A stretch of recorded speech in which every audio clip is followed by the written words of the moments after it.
नमस्कार, मैं हूं श्वेता मिश्रा अवस्थी और आप देख रहे हैं बिग फाइट लाइव। एक रिवाज, एक ही रस्म, बस अंदाज बदल जाते हैं, वरना एक ही है। कुछ उपवास तो कुछ रमजान कहते हैं। वैसे तो राजस्थान को गंगा जमनी तहजीब की नजीर माना जाता है, लेकिन बीते कुछ वक्त से न जाने आखिर राजस्थान को किसकी नजर लग गई है। आखिर हर तरफ ये गंदा धुआं क्यों उठ रहा है? कुछ तो साजिश फैलाई जा रही है, वरना शांति से बहने वाली मरुधरा की इस आबो हवा में इतनी अशांति कभी नहीं होती। क्या ये सब एक राजनीतिक षड्यंत्र के तहत हो रहा है या फिर कुछ और साजिश है? ये वो सवाल है जिनके जवाब जानना सबके लिए जरूरी है। तो आज बात इसी मुद्दे पर कि आखिर शांत राजस्थान में इतनी अशांति क्यों है।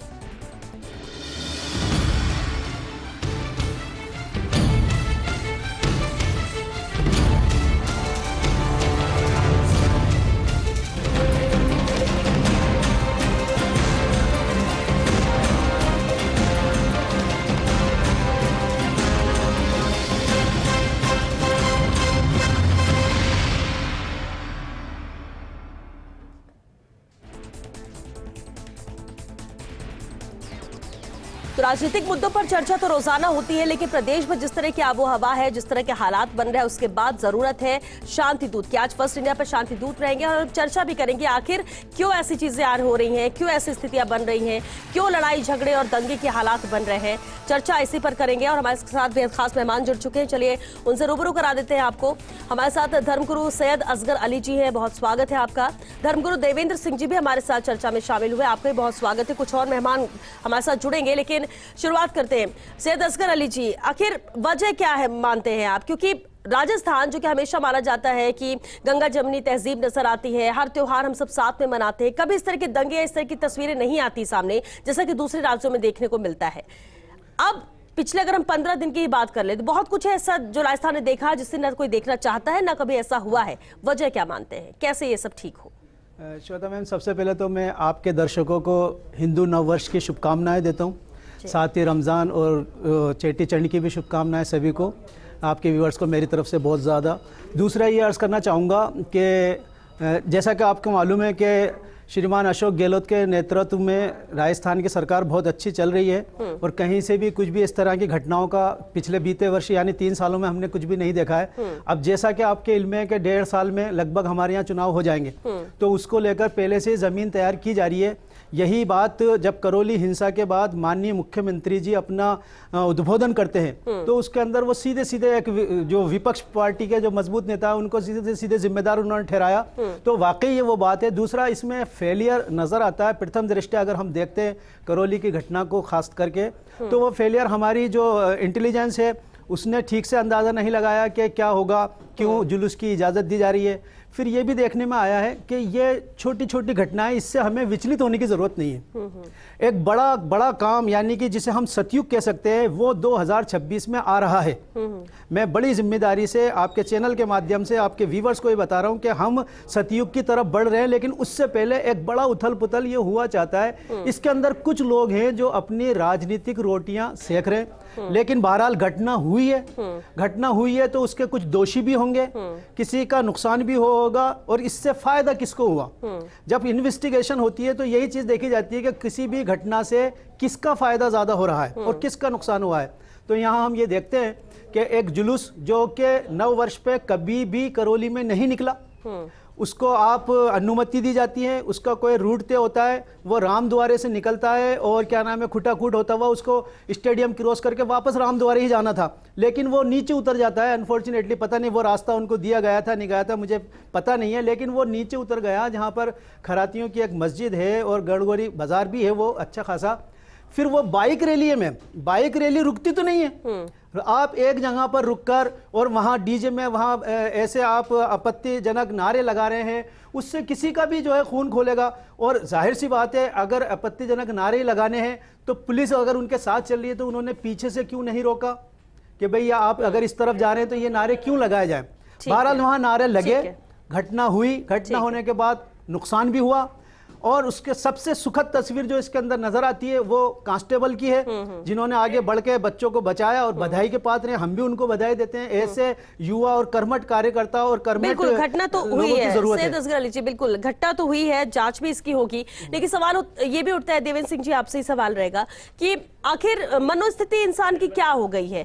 क्यों छोटी छोटी बातों में कई बार होता है कि उलझ जाते हैं, इसके बाद फिर इतनी ज्यादा हो कि मौत के घाट उतार दिया जाता है, किसी को जान तक गंवानी पड़ जाती है सिर्फ छोटी सी बातों को लेकर। और अगर इस तरह की घटनाओं की पुनरावृत्ति हुई, लगातार ऐसी घटनाएं होती रही, तो राजस्थान जिस लिए जाना जाता है शायद अब इन चीजों के लिए जाना जाने लगेगा। अगर ऐसा बढ़ता रहा तो और ऐसा होता रहा तो आपको क्या लगता है क्यों ऐसे हो रहा है?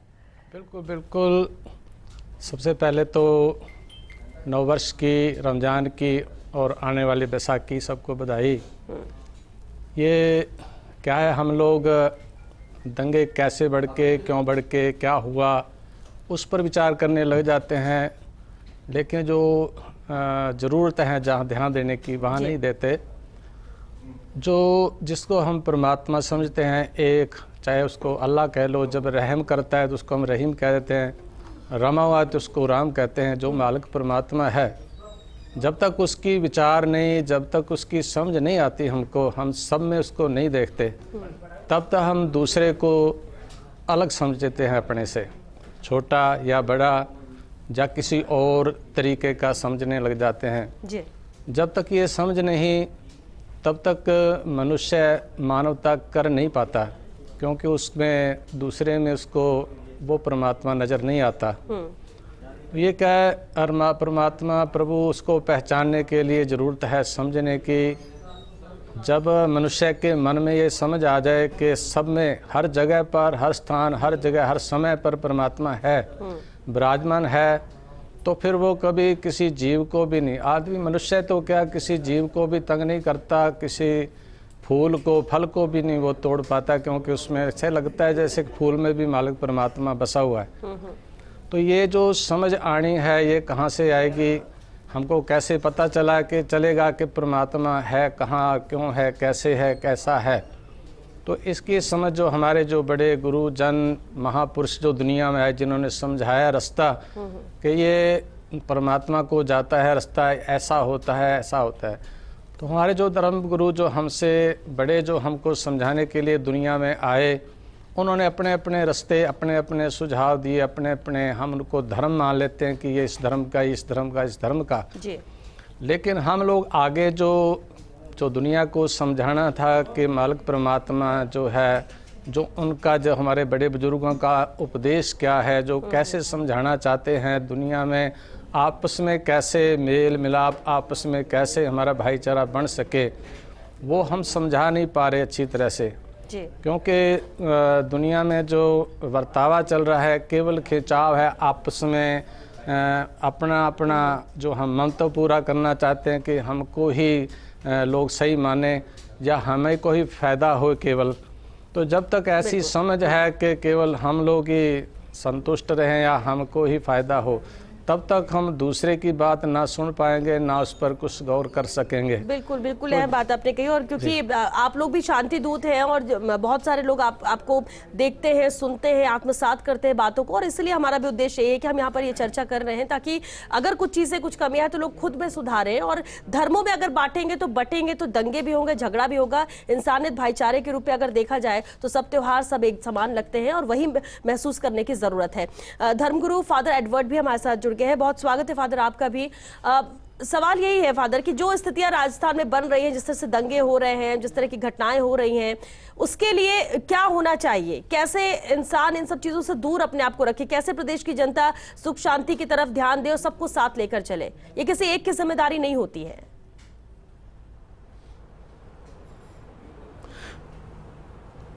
मैडम, मैं केवल ये कहना चाहता हूँ जी कि पिछले दिनों में जो उडुपी में, जो कर्नाटक में जो हुआ था जी, मैं पहले वहीं से आया था, वहीं पर मेरी पढ़ाई हुई थी जी, और पिछले 50 साल से मैं राजस्थान में हूँ जी, और वहां पर मैंने जन्म लिया था। वहां भी पहले कभी कुछ नहीं हुआ था, और हम चाहे वो हिंदू हो, मुसलमान हो, ईसाई हो, सब साथ रहते थे।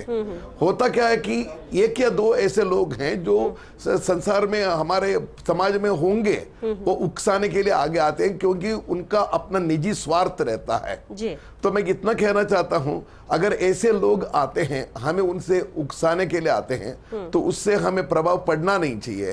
तो राजस्थान में मैं पिछले 50 साल से ऊपर मैं राजस्थान में रहा हूं, इतने सारे स्कूलों में मैंने पढ़ाया, हम कभी भी ऐसा मैंने वातावरण नहीं देखा। और मैं यही कहना चाहता हूं, अगर हमारे बीच में सौहार्दपूर्ण रहकर एक दूसरों को अपना भाई बहन समझकर छोटी छोटी बातों पर छोड़कर जो हुआ सो हुआ, अभी आगे हमें जीना है करके रहेंगे तो हमें कुछ भी नहीं होगा।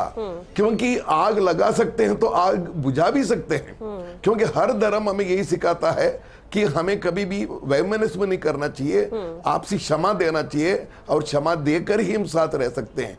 आखिर होता क्या है, किसी का घर जल जाता है, कोई मर जाता है, कोई अस्पताल में पहुंचता है, उसका हमारा उद्धार क्या होता है? कुछ भी नहीं होता।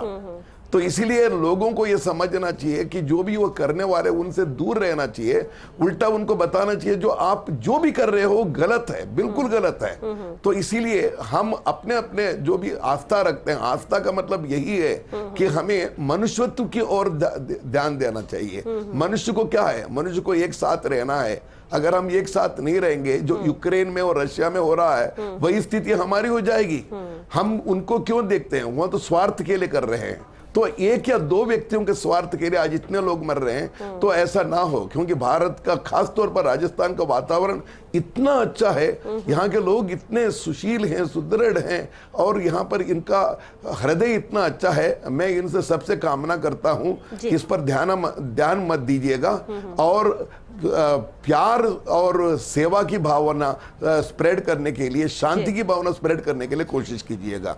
ये जरूर हम कर सकते हैं। जी। क्योंकि इन दिनों में ही हम अभी गुड फ्राइडे मनाने वाले हैं। तो ईसा मसीह ने क्या किया था, सूली पर चढ़ने के बाद भी यही कहा था, हे प्रभु इनको आप इनका जो भी कर रहे हैं उनको मत दीजिए, इनके क्षमा कीजिए क्योंकि ये लोग नहीं जानते हैं क्या कर रहे हैं। मैं इतना ही कह सकता हूं कि मुझे हमारे जो राजस्थान के लोग पर, उनके जीवन पर मुझे गर्व है क्योंकि ये लोग बहुत ही अच्छे हैं और यहाँ पर हमने कभी भी दंगे फसाद नहीं देखे जैसे दूसरे जगह पर होते हैं। 50 साल से आप रह रहे हैं, कभी देखा नहीं है और इसलिए सवाल उठता है क्योंकि राजस्थान हमेशा से शांतिप्रिय प्रदेश रहा है, कभी इस तरह की चीजें नहीं होती।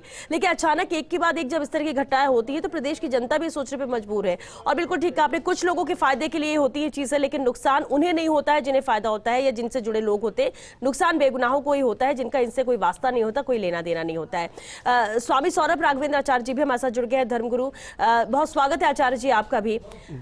सबसे हम ये कि देखिए आप लोग शांति दूत हैं, शांति की कामना करते हैं। प्रदेश में जनता अगर कुछ ऐसा हिंसक हुआ भी हो तो शांति कायम रखी जाए, ये सबसे कोशिश रहती है शांति दूतों की भी। लेकिन आपसे इस जरूर समझना चाहेंगे, राजस्थान में ऐसा पहले कभी हुआ नहीं, कभी इस तरह की घटनाएं नहीं होती। दूसरे राज्यों में जरूर हमें सुनने को मिलता है शांति प्रिय प्रदेश, लेकिन इसको किसकी नजर लग गई, क्यों ऐसा पिछले कुछ दिनों में अगर जो घटनाएं हुई हैं उसकी वजह क्या पाते हैं, प्रदेश की जनता से क्या कहेंगे?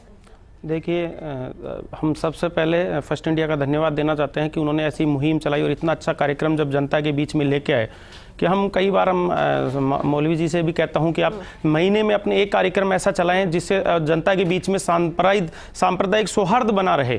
तो आज जब देखने के बाद हमारे राजस्थान को पता नहीं किसकी नज़र लगी है कि धर्म के नाम पे आए दिन दंगे फसाद हो रहे हैं। तो हम जनता को यही मैसेज देना चाहते हैं, सभी धर्मगुरु यहाँ बैठे हैं, कि देश में राजनीति को छोड़ दो, धर्म को राजनीति मत बनाओ।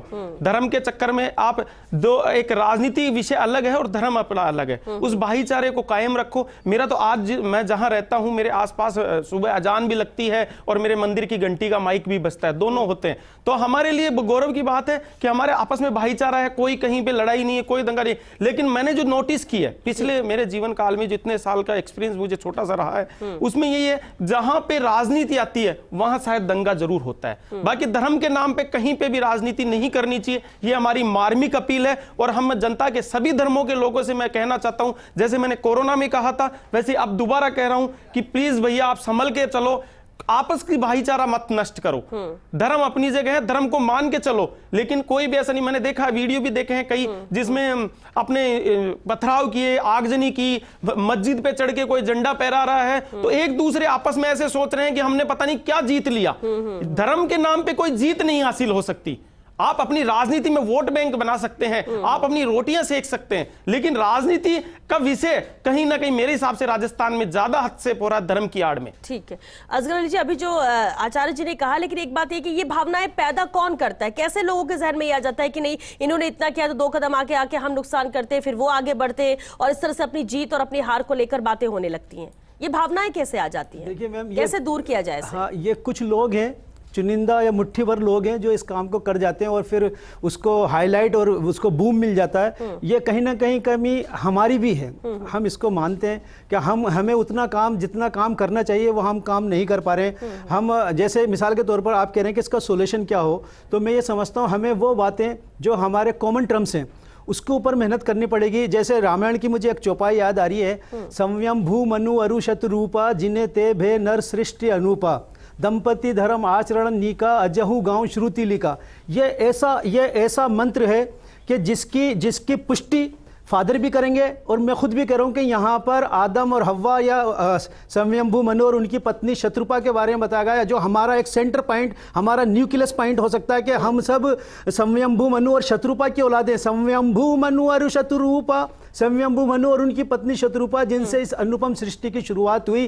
दंपति धर्म आचरण निका, उनके धर्म उनके दंपति के आचरण बहुत ही नेक और बहुत ही पवित्र थे। अजहु गांव श्रुति लिखा, जिनकी श्रुति जिनकी चर्चा आज भी की जाती है। लेकिन कुछ लोग ऐसे हैं, क्षणिक लोग ऐसे हैं जो मुट्ठी भर लोगों को साथ लेकर उन्हीं को ये रोजगार बता दिया जाता है, उन्हीं को ये कारोबार बता दिया जाता है कि तुम्हारा काम सिर्फ इतना है, बाकी हम देख लेंगे। जब उन्हें ये पता हो कि हमें हर चीज से बचा लिया जाएगा तो वो कोई भी इंसान कुछ भी कर गुजरता, चाहे वो पथराव करने वाले हो चाहे आगजनी करने वाले। ऐसे लोग समाज कंटक लोग होते हैं मौलवी जी, वो हिंदुओं में भी होते हैं, मुसलमानों में भी होते हैं, सब होते हैं, जिनको सिर्फ मकसद ये होता है कि अपनी राजनीति चमकाना, कि एक बार मेरा टीवी में नाम आ जाएगा, कैसे भी ये हो जाएगा, मुझे एमएलए का टिकट मिल जाएगा या मुझे पार्षद का टिकट मिल जाएगा। वो अपनी रोटियां सेकने के लिए चलते हैं और उसकी आड़ यहां क्या आती है कि धर्म बेचारा पिसता है उनमें।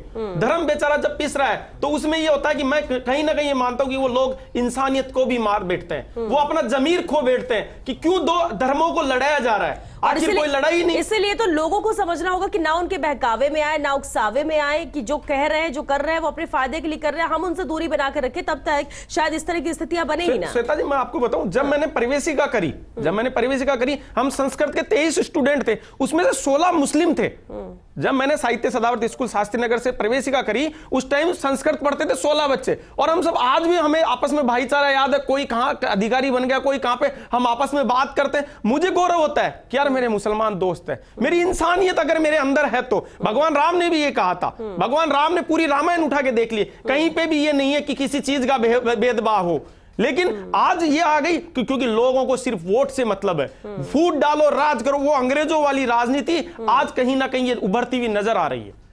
भारत विश्व नरेश पद पे तभी बैठेगा मैम जब हम आपस में मिलजुल कर अपना जो रियल दुश्मन है, जो हमारे आसपास है, जो भारत की तरक्की में कहीं ना कहीं रोड़ा है, उससे हमें लड़ना पड़ेगा, साथ होकर लड़ना पड़ेगा। उसके लिए तो एकजुट होने की जरूरत है, आपस में ही लड़ेंगे तब तो फिर नुकसान अपना ही होने वाला है। देवेंद्र सिंह जी, अपील क्या प्रदेश की जनता से करना चाहेंगे आपकी, क्योंकि बहकावे में आते, उकसावे में आते, इसलिए इस तरह की घटनाएं होती हैं, राजनीतिक तौर पर रंग देने की कोशिश होती है क्योंकि फायदा कुछ लोगों को होता है और उसमें खपता कोई और ही है। ऐसे में क्या अपील आप करना चाहेंगे? बिल्कुल समझने की जरूरत है कि कुछ स्वार्थी लोग हैं जो अपना फ़ायदा उठाना चाहते हैं, आपस में लोगों को लड़ाकर भिड़ाकर। ज़रूरत है क्योंकि लोग आपस में कोई भी झगड़ना नहीं चाहता, उससे मिलजुल के रहना चाहते हैं। बस उन लोगों का ध्यान रखा जाए जो आपको किसी दूसरे धर्म के प्रति गलत प्रचार करना चाहे, क्योंकि एक जैसे कुम्हार होता है ना, तो उसका काम होता है मटके बनाना। मट्टी एक ही है लेकिन उससे वो मटके भी बना लेता है, वो सुराही भी बनाता है उससे, और दीवे कई तरह के बर्तन बना लेता है। इसी तरह मालिक परमात्मा तो एक है। अब उसने जो बर्तन हम लोग बनाए हैं जो सारे, अब किसी ने इसको मुसलमान दे दिया नाम, किसी ने हिंदू नाम दे दिया, किसी ने सिख दे दिया, कोई है, मतलब के माटी एक है। अल्लाह अवल नूर उपाया कुदर, अवल अल्लाह नूर उपाया कुदर के सब बंदे, एक नूर ते सब जग उपजया, कौन भले को मंदे। कहते मंदा कोई नहीं, उस मालिक को जाने वाले सब अपने अपने रास्ते हैं और सब सही हैं। ज़रूरत है मानने की कि हम लोगों को समझा सकें कि लोग जब तक उस मालिक परमात्मा को सब में नहीं पहचानेंगे कि सब में है वो, तब तक हम दूसरे को अलग मानेंगे कि वो उसमें परमात्मा नहीं है, उसमें कोई और बसता है, तो हम झगड़े की ऐसी प्रवृत्ति बनती जाती है। बिल्कुल अपना स्वार्थ आपने, क्योंकि वक्त भी खत्म है। फादर एडवर्ड, एक आपसे भी कमेंट्स हम जरूर चाहेंगे, क्या अपील प्रदेश की जनता से?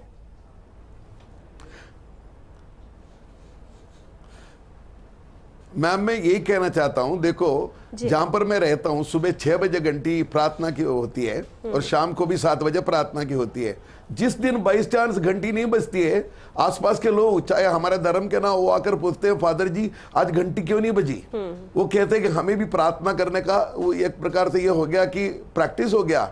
तो बात यह है कि कोई भी धर्म के बारे में ये करके लड़ना नहीं चाहता है। ये केवल ऐसे लोग हैं दूर दराज से जो उकसाने के लिए चाहते हैं कि उनका मकसद कुछ और ही है।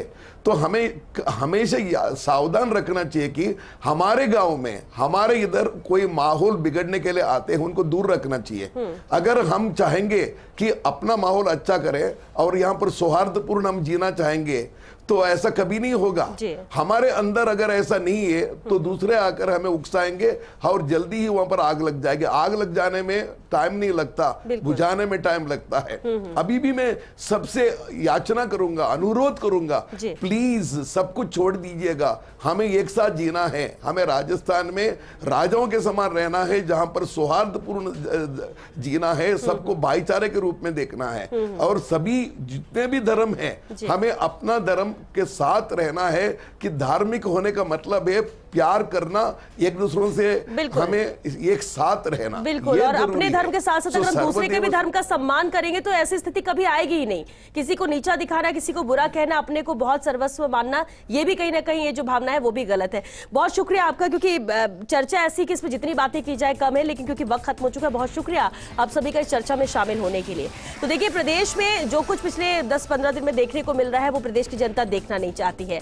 कुछ लोग होते हैं, मुट्ठी भर लोग होते हैं जो अपने फायदे के लिए ऐसा करते हैं, आपको उकसाते हैं, आप उनके साथ आते हैं। नुकसान अपनों का ही होता है, अपने परिवार के सदस्य कोई होते हैं जिनको फायदा होना होता है, उन्हें फायदा मिल जाता है। तो इसके लिए आपको सतर्क और सजग रहने की जरूरत है कि इसमें नहीं आए, क्योंकि धर्म जो है कभी भी किसी को नुकसान करना नहीं सिखाता है। धर्म की पालना आप कीजिए, अपने धर्म की भी और दूसरे धर्म का भी सम्मान कीजिए। हर त्योहार को साथ मनाइए, यही राजस्थान की पहचान है। और यही तस्वीर जो गंगा जमुनी तहजीब की राजस्थान देखता आया है, दिखाता आया है, वही भविष्य में देखना भी लोग चाहते हैं। और इसलिए अगर सजग रहने की जरूरत है तो वो आपको खुद है। किसी के बहकावे में ना आकर एक साथ रहे और समृद्ध रहेंगे और सब साथ रहेंगे तो कभी भी ऐसी स्थिति नहीं आएगी। और यही राजस्थान की तस्वीर देश को भी दिखाने की जरूरत है। चलिए इसी के साथ हमें दीजिए इजाजत। नमस्कार।